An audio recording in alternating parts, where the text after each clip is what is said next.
Alright, so here's the 1-minute summary up front because I value your time. If you're choosing between the Steam Deck OLED and the ROG Xbox Ally, 99% of people should get the Steam Deck OLED. The 1% of people who the Xbox is for are the type of person who wants to reply to their Microsoft Teams pop-up while they're clapping some Tyranid cheeks. I am truly sorry, Brett, but I must destroy chaos and I will not be free for our 11:30 meeting. But other than for that one guy, the Steam Deck OLED is cheaper, has a better screen, way better software, better battery life, better performance in every single game that I tested despite using less wattage, and it comes with a carrying case. The Xbox Ally is $600 and the Steam Deck is $550, so because they're similar in pricing, I think a lot of people are going to do cross-shopping. Now, there is a very specific person that still might want the Xbox Ally, which we're going to talk about later, but that person is so specific that I'm not fully convinced that they actually exist.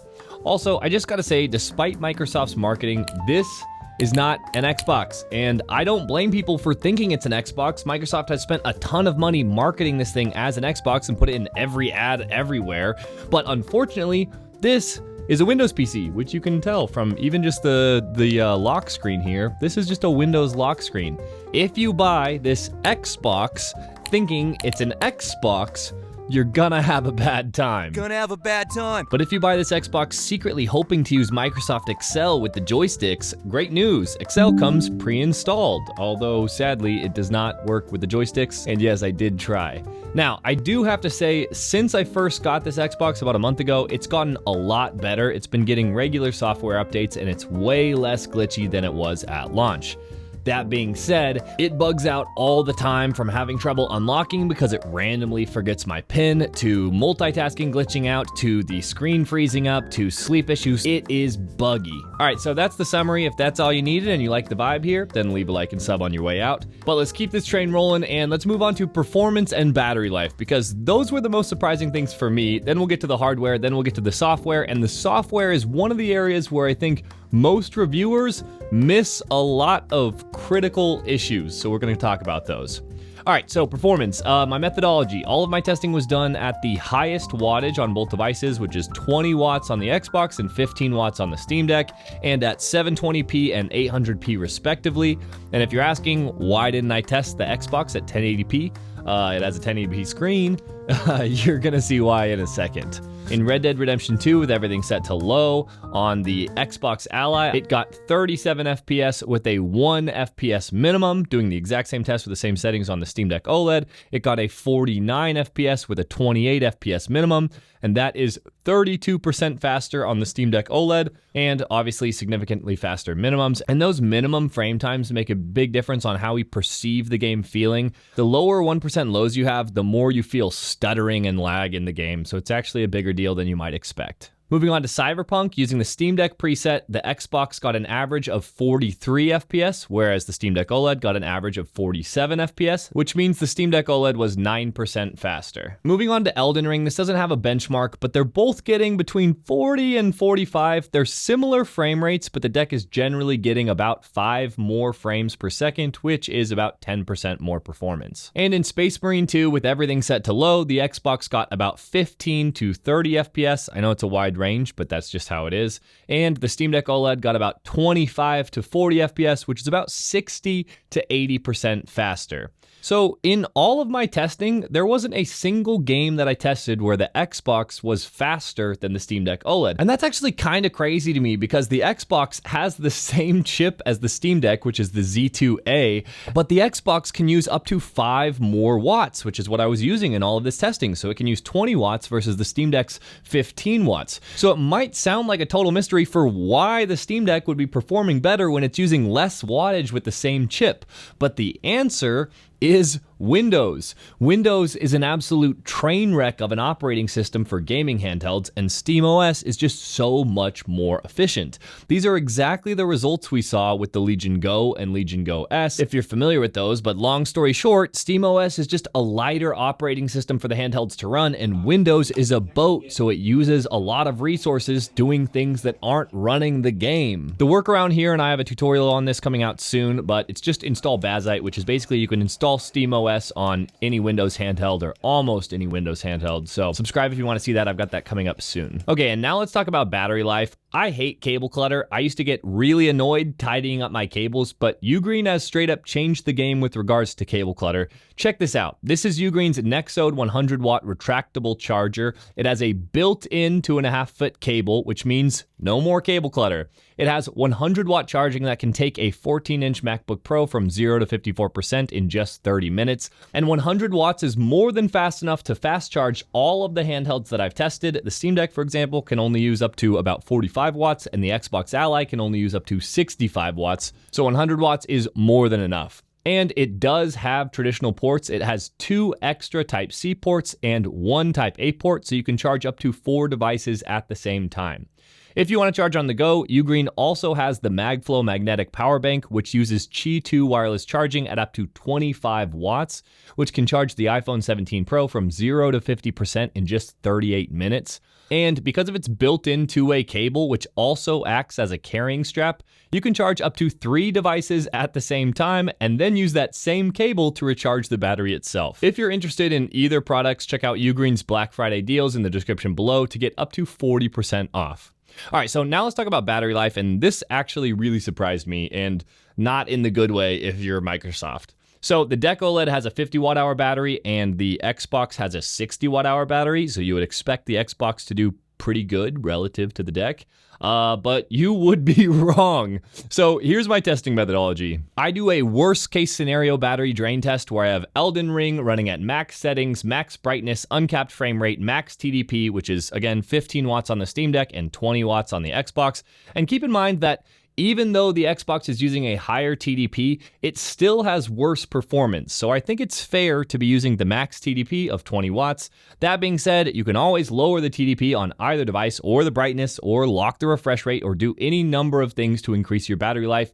This is a worst case battery life test. Okay, so with all those settings, the Steam Deck OLED got 2 hours and 27 minutes. And the Xbox Ally got 1 hour and 40 minutes. That means the Deck is getting about 45 more minutes of battery life, all while having a bigger, brighter screen and slightly better performance, about 10%. This is the sort of thing that makes it really hard to recommend the Xbox. It just has straight up bad optimization. There's no two ways about it. Like, I'm not gonna look someone in the eyes and say, yeah, okay, the Xbox has worse performance, worse battery life, a smaller, dimmer screen, is more expensive, but like, it's still good though, you should still buy it. But now let's talk about the hardware. Both devices have amazing ergonomics. The Xbox Ally is actually the first handheld that I think is as comfortable as the Steam Deck, and if you like the feel of an Xbox controller, it feels exactly like an Xbox controller, it's just wider, and I actually find that more comfortable than an Xbox controller because that means you get to hold it out here instead of in here, which is more comfortable on my elbows and shoulders. You will not find better ergonomics in a handheld than either of these devices. A+ to both of them. The trackpads on the Steam Deck are awesome. I miss them in every handheld that doesn't have them, especially when it's a Windows PC, because in Windows PCs for handhelds, you end up having to use a mouse a good amount of the time, so I really wish they had trackpads. Ironically, on the Steam Deck, you don't need trackpads as much because you don't need to use a mouse to get around the operating system, unlike on Windows. But yeah, the trackpads, I don't use them in every games, but for the games that I do use them in, they are so nice to have, and I wish more handhelds did that. I find the back paddles on the Xbox a bit harder to push. They are smaller and you only get 1 on each side, so 2 total, whereas on the Steam Deck, they're bigger paddles and you get 2 on each side, so just an extra couple buttons. I generally think the buttons and joysticks on both of these handhelds are really good, but I did notice that when I was button mashing on the Xbox, sometimes the ABXY buttons get stuck down for a split second, and then because it got stuck down, I would miss my next button press, and I did find that pretty annoying. The Xbox does have 2 Type-C ports, which is great. I wish one of them was on the bottom because that's just more convenient for charging, but to be fair, the Steam Deck only has 1, so 2 is better. That being said, neither one of these can realistically use an external GPU without going through some major hurdles, whereas the Xbox Ally X, which is this one's older brother, can use an external GPU. All right, now we gotta talk about the screens. Looking at these screens side by side, the Xbox Ally looks like a screen that you've seen before, but the Steam Deck OLED looks like a freaking portal to another world or something. It is a night and day difference, at least in person. I don't know how well this comes across on camera. The Xbox has 120 Hz and 1080p, which is better than the Steam Deck's 800p and 90 Hz. And the Xbox has VRR, which is really nice on a handheld. The Steam Deck does have a 20% bigger screen though, at 7.4 inches versus 7 inches. And what hurts about that is that these handhelds are almost exactly the same size, but the Xbox just has a smaller screen because it has big, thick bezels. And that makes a big difference on how premium the handheld feels and like how enjoyable it is to use. A bigger screen on a handheld is always better as long as you're not increasing the size of it itself. So I really wish Microsoft and Asus would have put a bigger screen by just shrinking down those bezels. The Steam Deck can also get significantly brighter at 1000 nits in HDR versus the Xbox 500 nits. And the colors and the contrast ratio are just better on the Steam Deck OLED. That's what OLED screens do best. So the main two things that the Xbox screen has better, which is refresh rate and resolution, because of the chipset that they are paired with, I generally don't think those are that useful because you can't really run most games in 1080p because it's just not powerful enough of a chip. So you run them in 720p. And when you run in 720p on a 1080p screen, it is not pixel perfect scaling. So you get kind of a fuzziness where it actually looks better to run 720p on a 720p screen than 720p on a 1080p screen. And also the difference between 90 Hz and 120 Hz, I don't really notice it that much. And in most games that you're going to play on these handhelds, you're probably not going to be getting that high of a refresh rate. So I don't notice 120 Hz being that much more useful than 90 Hz. But I do find VRR to look much smoother, and the Steam Deck does not have VRR. Also, I don't want to spend a ton of time talking about this because it's not the point of the video, but I do want to mention it. I've been using cloud streaming, cloud gaming more and more, like GeForce Experience is the one that I use, and it's getting really good. And that's where these devices, like while they age, they're probably not gonna have the horsepower to run big AAA games for that much longer, probably not in a few years. And that's where cloud gaming is gonna be a really good way to extend their useful life. And when it comes to cloud gaming, other than Ergonomics and Wi-Fi, which both of them have fantastic of both of those, the screen is the next really important thing, and I think the screen on the Xbox is really holding it back. It's just a pretty mid screen. And now we gotta talk about the software. I'll be quick on this because I've done a whole video ranting about the software. I'll leave it linked below for the Xbox Ally, but to the short of it, on the Steam Deck, SteamOS feels almost entirely like a full-blown console experience, but it also allows you full access to tinker and mod if you're into that. You don't have to, but it's available and you can change up a lot of things about it, and it's way fun. It's a really cool part of the Steam Deck community is being able to mod and play around with your deck. Windows on a handheld, on the other hand, is still really bad. And I've ranted about this so much that I'm going to try and keep it short. But Windows is still not very easy to use on a small handheld device. And despite Microsoft marketing this as an Xbox and like they had solved this whole Windows handheld problem, you still end up having to interact with Windows. One of the big examples is that, like, if you want to update your Steam Deck, there's one place you go in settings and then you update. If you want to update your Xbox Ally, there are 4 different places that you have to go, and it takes forever to do, and it's confusing. And I really think Microsoft is just lazy by not making that easier on the user. But I will give credit where credit's due. If you're using a lot of games launchers, like you're using Steam and Epic and Origin and Battle.net or something like that, in the Xbox experience, all of them are built in and they're really easy to do. You can use all those launchers on the Steam Deck, and I have tutorials for how to do it, but it's definitely easier to use on the Xbox. Okay, now I want to talk about a few software glitches because there were just so many of them on the Xbox that I gotta mention a few of them. One, my fingerprint reader didn't work out of the box. After doing a lot of troubleshooting, I found out that I had to update a driver in my Asus, and I was able to do that, and then it started working. But then often it just doesn't work. No problem. I can just put in the pin, which are all linked to the ABXY buttons. But often it will not allow me to actually give text input into the pin. And I have no idea why, but this happens regularly. And the only fix I found is I do a restart and then it works totally fine. And that is annoying because then it's often where I turn on the device or it's been sleeping and then I have to immediately reboot it to even get in. So that is so annoying. Another one is every time I open a bunch of different games, they open with the keyboard up and you can't close it with the joysticks or with pressing ABXY. You have to touch the screen to get the keyboard to go down. Just weird.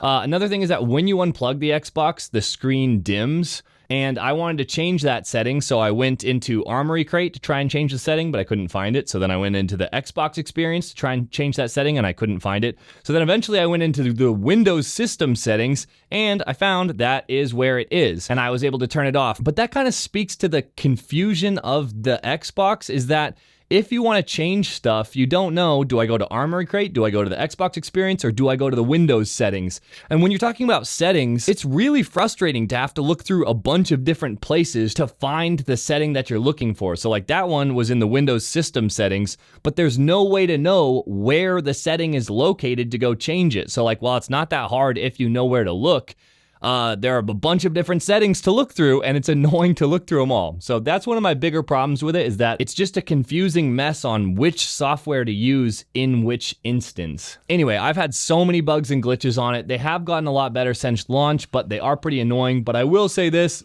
which is that almost all of them have been fixed by just doing a restart and then it works. The problem being, when I'm using the Xbox, I end up restarting it a couple times a day. And that is just frustrating. It is super buggy and unreliable in my use experience. So yeah, with that being said, it's actually kind of hard for me to think of a person who would have a better experience on the Xbox Ally versus the Steam Deck OLED, but I did think of that person. It might only be a hypothetical person, but I did think of it. If you're someone who only plays very specific games like Fortnite or Destiny 2 or some of the newer COD games, which those games use a special type of anti-cheat that won't run on SteamOS. Now, you can still play them on the Steam Deck by using game streaming like GeForce Now, or you can dual boot into Windows, or you can stream from a PC. But if for whatever reason you don't want to do those things and you really want to play Fortnite locally, there you go. But even that, I would say, if that's you, just buy a used ROG Ally X or a used ROG Ally or any other Windows handheld that you can get for cheap, and you're going to have a better experience and better performance than this one. This Xbox is just bad value. But I'm curious to know what you think. What do you think? Did you get one? Do you prefer your Steam Deck? Let me know in the comment section below.